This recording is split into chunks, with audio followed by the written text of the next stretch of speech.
Really informative to learn what Vinod is doing with travel, bringing in his workshops and working to bringing new dimensions of addressing issues on ecology, political, social. And it was even more interesting to see what Let's Go Packing is doing. Interestingly enough, thank you, Kaveri, for the brilliant introduction. She calls me Crusader of Pink Travels, but actually Pink Escapes is one of our companies that deals with LGBT tourism. But the parent company is called ITEG Private Limited, which in its full form means innovative trips and exciting getaways. And we have other brands which deal in medical tourism, Good Moha Wellbeing, and we have Amaltas Luxury, which deals in tourism at large. And Pink Escapes is relatively newer, which only deals with LGBT tourism. But more than talking about tourism, I want to talk about itch. And until I got the invitation from Celebrate India, I never knew that I had this bug, the itch bug in me, which I didn't realize that I worked for several years with hotel industry and grew up traveling, very similar to what Arjun said. Of course, my dad was in the government, but he didn't have a transferable job. But we were looking forward, both my parents were working, so we definitely had these 3-4 planned trips, and 1 or 2 in the summer break and 1 winter break. And all good things come to an end, which I never wanted any holiday coming to an end. And I always thought, good things come to an end for better beginnings. And the better beginning for me was start planning for the next holiday. And I grew up to join hotel industry. And before that, when I was in college, I think 3 years of college, hotel management, IHM Pusa, I must have taken about, maybe on a conservative estimate, 30 or 40 impromptu trips. And not only in India, like going for a weekend to Thailand or going to Singapore. And luckily I had a lot of pocket money, and I was very good at planning my finances, and I saved a lot. And my parents sometimes were shocked. You come home and you're saying you're going to Thailand. People at your age come and say, they're going to Gurgaon, and parents get worried. And you're planning to go to Thailand, and you organize the visa and everything. So, but that was me at that stage. But of course, when I joined hotels, my only aim was I joined as management trainee at ITDC. That was my first job, and then I worked with several hotel companies. And I was, my main agenda was, of course, with hotels, working in different hotels and different chains in different parts of India that, of course, exposes you as a local to that destination, plus gives you an opportunity to travel around. And of course, a lot of money comes in. So, that is very important for any kind of travel. So, which was nice. And I also thought more I grow up, more time I'll have and more money I'll have. But my last job, and when I gave up in 2009, I was corporate accommodations head with an American hotel company based out of Mumbai. I realized, yes, money was a lot and it was a very rewarding career, but time to travel was diminishing. And more as I was traveling for work, but I had less and less time for myself. In several destinations across South, Ludhiana, Hyderabad, several cities I traveled without even stepping out of my hotel in 2 or 3 days stay. Forget about seeing the city, but not even stepping out of the hotel for dinner. So it was becoming that chaotic, and that's when I realized that, yes, my calling is travel, and I didn't even know if my calling was really travel, but I realized that I want to do so much. That, with my friends telling me we traveled here, we did this, we did that. My mental list of places to travel was increasing, and I had the money, but I didn't have the time. So that's when I took the plunge. I said I want a sabbatical. I never thought I'm going to start a travel company in 2009. I decided I'm going to give up completely, and I'm going to take a break for a few years. And having worked for 12, 13 years, I did take sabbaticals earlier, but always my sabbaticals for travel overseas. But now in last 10, 12 years, the change happened was that I had seen many different parts of India, like I touched upon Kerala, Hyderabad, and I felt that this place has so much to offer, but I had no time to explore. So I had to go back to all those places in India, and the more I saw of India, the more I traveled, and each time with same places also when I repeated, it brought in a newer perspective. Like, Arjun says going to Mehroli, not knowing, going to Red Fort. I hadn't been to Red Fort myself in 15 years probably until about 4 years back. So, you go back, and the Chandni Chowk alone, you could spend like 2 or 3 days exploring, the Paranthe Wali Ghari, the Dariba Kalan, the Kinari Bazaar, the Fatehpuri Mosque, the other mosque on the Delhi Gate side of the Red Fort. There is so much, but we just go and see one monument, and that's really not the entirety of the travel or the experience. So I started traveling soon after I gave up work, and I started the road trip to Rajasthan. So I set off, and I didn't even know where I was going, but I broadly highlighted that I want to see Bikaner, I want to spend some time in Jaisalmer, and I want to go to Mandava. And strangely, the fascinating thing was that I booked sometimes hotels online, and the cost was a big issue because I had enough savings and I had no problem of money, but I didn't want to waste all the money. I wanted to use it for more and more travel. So I booked certain hotels, online, and when I reached there, I realized, oh my God, it's 800 rupees, and it was looking fabulous on the internet. Now it's just looking like a shack. You know how these days with Photoshop, they edit pictures and everything looks so spectacular, but it's not. And some way, not even really then, but I had this instinct, that travel could be a little better planned, and especially I thought with international, and that's what, I connected with the thought. I never understood these groups going in buses, from one monument to the other, and Americans or Europeans, and I said, what kind of fun is this, it's almost like cattle in a truck or something going from one place to the other. And that's when I started realizing, there's a gap and that needs to be bridged. These people traveling in a perfect, organized tour and me traveling like that. And this element of uncertainty was quite killing at certain times. You land up and then you have no hotel because you realize you booked this is horrible, you've lost your money, now you either have to stay here or not stay here. So I just, as I was traveling, I started staying at destinations and also trying different hotels, restaurants, and moved along the trail quite well. Until in 2010, I went actually to Goa for my cousin's 50th birthday. So we had somebody in the family is a pilot with Indigo Airlines. So we had 70 people on the same flight, all of us. And they had planned for us to stay for 3 nights there. But I took a whole big suitcase with me as something, inside me told me that I'm not coming back in 3 days for sure. It will not happen. I'm going to go after a long time, but it will not happen in 3 days. So I had a big suitcase and everybody's shocked at the flight. You have this big suitcase and a handbag and a computer. You're going forever or what? And I knew it, but they didn't know till the last minute, until the very last night, the third night. I changed my ticket, and we were staying at the Clark's, these cottages which Clark's own next to the Fort of Order, and in Kalangu. So I found another hotel where we went for Kavala. There's a place which is a famous restaurant. It's the kind of a hotel which is an old Portuguese castle converted into a hotel. And I met the owner and we became friends, Mario, we got chatting, and he gave me a good deal to stay for a week. And normally some hotels in Goa, they have very good rates if you are staying for a week or 2 weeks.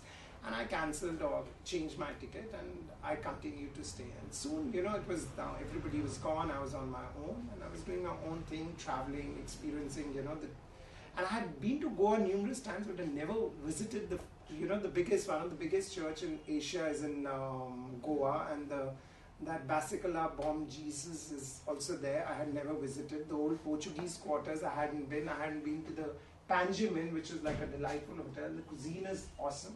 So I started exploring slowly, made some friends, and also started partying because I was very close to that north, the Baga Street, where you have the Titos and everything. So soon I was like friends with the band playing at Kavala and everyone. I'd really got into the mainstream of the socializing in Goa and made a lot of friends, and just the week was coming to an end. I realized I haven't had enough. There's so much more to do. I haven't still been to the Anjana, the flea market, and so on. The list was still not ending.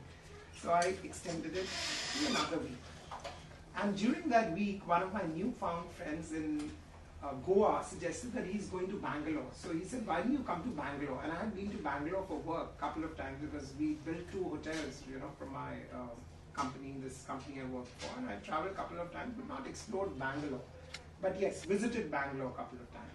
So this is really on my list also to visit, and I said yes, and to top it all, we were going to stay with his friend and everything was thrown in free. So I said that sounds like a perfect deal. I very quickly changed my already changed ticket many times. It was cancelled and I booked my flight to Bangalore. And then the surprise came in because my friends trip only got rescheduled because he was going for work and was supposed to stay the weekend after that, and his trip got cancelled only. The work trip got cancelled and he had to cancel his trip completely. But he said to make up, my friend will still host you if you want to go. But that element of uncertainty, you don't know somebody, you land up at their house, you don't get along, or he pushes you out what to do. So I very quickly connected with all my ex-colleagues and friends and a couple of people who were posted there. And also one of my cousins who's married in Bangalore. So now I was feeling very comfortable that I could do some hotels, hop in to different places, meet different people. So I was not worried. So I got on the flight, but surprisingly enough, I really, we hit on like fire, the friend, my Goan friend's counterpart in Bangalore. And who was he was a landscape artist and a great traveler himself, and they had a house in Mysore and Coorg, so he was very familiar with the whole train. And then he helped me plan a trip to Ooty and organize the bus. So I got into a bus, went to Ooty, spent 2 nights in Ooty.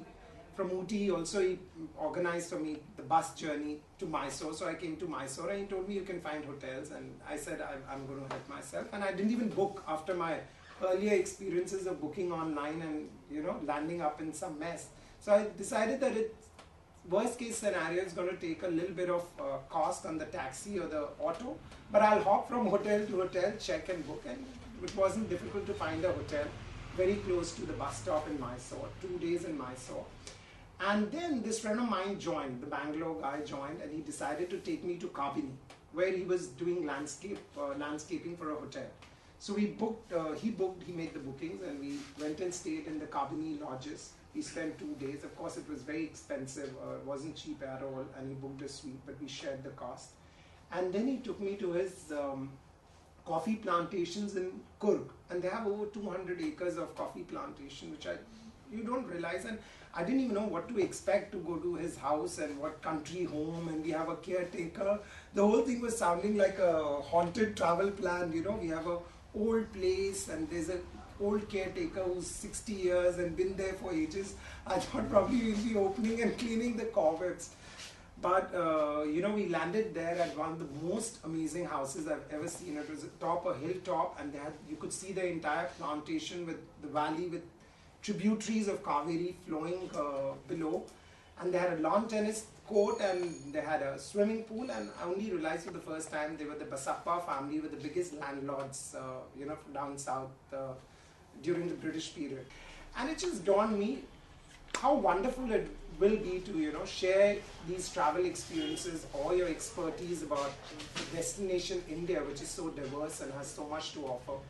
I decided I'm going to do something in the travel business. And now you're going to do something in the travel business, but everybody is doing something in the travel business. But the only good side I saw was I have a lot of contacts overseas, friends, co-workers, travelers, being in the hotel industry for so long.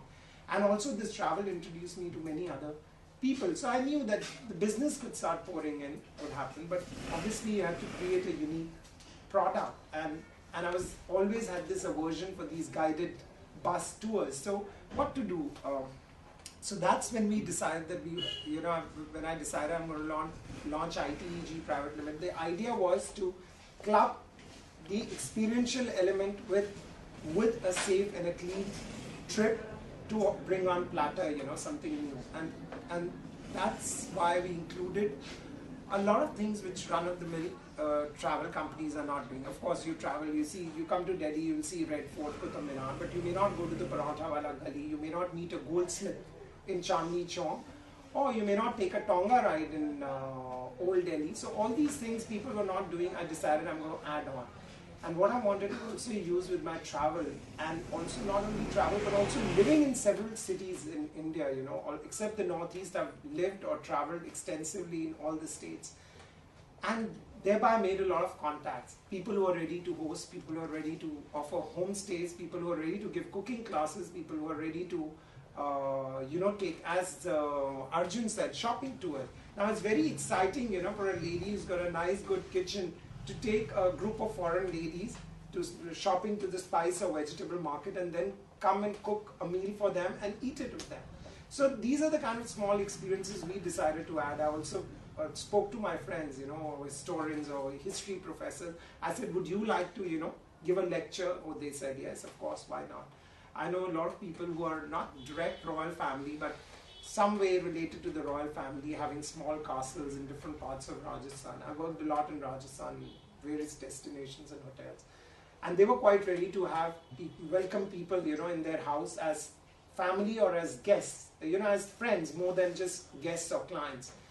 So these small experiences I wanted to then include, and that gave me, the travel, the itch, the word I traveled to connect horizons was, I think the bug was there in me and I never realized. And how, when I just thought that I'm just going to travel, how it opened the whole new doors for me to set up this business.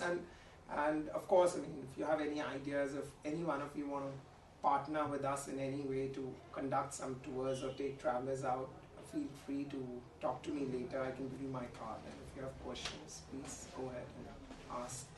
And do not be scared of itch. It's a good bug, I can tell you. The experiences are really rewarding, because we think of travel just as seeing a new destination or a relaxation. But the travel, you're interacting with so many different minds, peoples, their thought processes, their cultures. We don't even realize how much of an impact or influence it makes on our personality, our decision making, and our life. The consequences far-reaching. Thank you. Does anybody have a question? Yeah, I have a question. Why Pink Travels? No, it's we have 3 companies. Amrita's Luxury, Pink Travels also, because I'm from the community, so I want to do Pink Travels. I know more about it. The question being, because do you think India's See, what happens is when people talk about Pink Travels is, we are not, doing sex or anything. We are not creating a gay hub in India. But the fact is, like the statistics, CMI, which is one of the biggest research companies out of America, says that out of 47% Americans from the LGBT community have considered or traveled to Thailand, less than 1% have considered or traveled to India. Because also it's new in India from the perspective that it was illegal. Only after the discriminalization in 2009, at least somebody doesn't feel unsafe coming to India. So the whole idea of India is an exotic destination. India, everybody has at some stage, I'm sure, thinks of going to India, but a lot of times people, I'm surprised it's not about lesbian or gay or straight or people coming from medical tourism. India is a destination people don't know what to expect. Till a few years back, I'll tell you by a very interesting thing. My niece had a pen friend in America, and so she wrote to her that, so you go in school on an elephant. So that's the perspective of India is not clear to people, because India now today in 2010, the statistics say India are the top 5 spenders in the world. Where India has reached, some of the finest resorts are in India. The top 10 resorts in Asia, I think 4 or 5 will be in India. All these villas properties, the Ananda in the Himalayas. But people still don't know what to expect, because when they see India, they see these crowded streets, rickshawalas, they see a train with people. So when you say, you talk to a traveler and you say, we're going to book you on a Shatabdi train, super luxury and all, they're still so scared, they don't know what to expect. And sometimes you have to tell them, this is like executive class or Shatabdi is comparable to the business class travel on a plane. So these are the things which people are unaware of. And coming back to your question, LGBT tourism, people are scared. It was illegal in India. People didn't know, what kind of discrimination or uncomfortable experiences they could have. But at least now, we at least offer them a discrimination-free trip. We offer them a comfortable trip. We offer them opportunities to meet with the local community. So it works in perfectly with their whole idea of traveling to India, which of course from the LGBT perspective has nothing really to offer what America or Europe or Thailand has to offer. But at least the destination is there, and they have a little bit of Pink experience. They're safe and they're discrimination free, and they get to experience India, which is anyway on the list of many travelers.